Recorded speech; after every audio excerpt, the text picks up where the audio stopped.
What are some of your earliest memories of just farming in general? Well, now, there's one thing that I only remember because I was told that it happened. My mother and daddy was digging, I think it's sweet potatoes.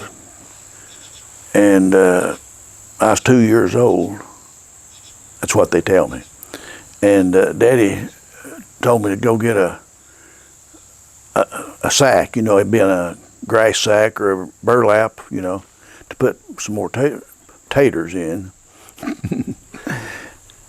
And they said, here in this moment, here I come with a sack, and they wasn't expecting me to do it, you know, at that time. But now, you know, I have no memory of that. But I do remember in about 1949, Daddy got his first tractor, a little brand new 1949 Ford, and turning, plowing, disc tar, and I believe a subsoiler maybe, and a bog har they called it. But when I was 7,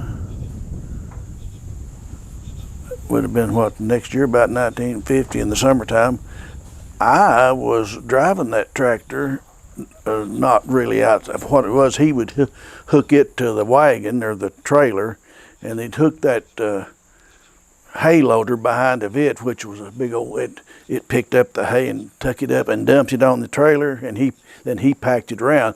My job was to keep that tractor straddle that windrow, you know, and go real slow and while all that was happening. And then if I needed to stop, I had to stand up and put all the weight on that clutch to get it to go down.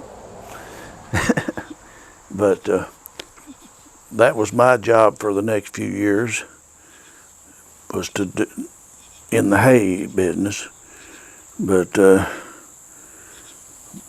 finally, well, of course, he grew a lot of tobacco and corn, had cattle and a few hogs and some chickens. But finally, when I got about 18 or 20, I started growing patches of tobacco here in the community on my own, renting other people's allotments and all that. And finally, I got up to where I was growing 10 or 15 acres of tobacco plus my job. I guess then I was trying to compete with the Ray boys. You know, they were some of the best farmers in the country and grew tobacco, all kinds of it. In fact, they was one of the last ones to quit, I guess, here in the county. What happened, you know, they quit having that government price support, and you had to have a contract with one of the tobacco companies to buy your tobacco that you grew before you grew it.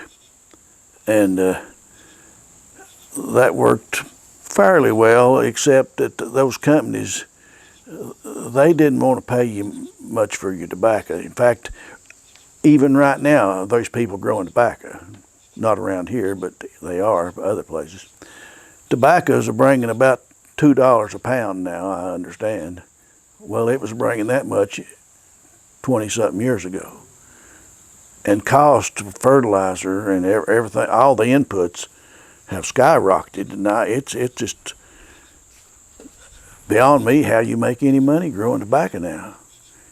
You didn't get rich back then, but that's the way a lot of things have gone. We quit growing tobacco in 1999 when Tyson was about 3 years old. I wish we could have grown it a few more years so that he could have got a taste of it. You know, all that good hard work. And those big green hornworms that like to aggravate you, you know, and eat your tobacco leaves up, you know, take your part of your profit. Them holes they make in those leaves don't weigh much. Right.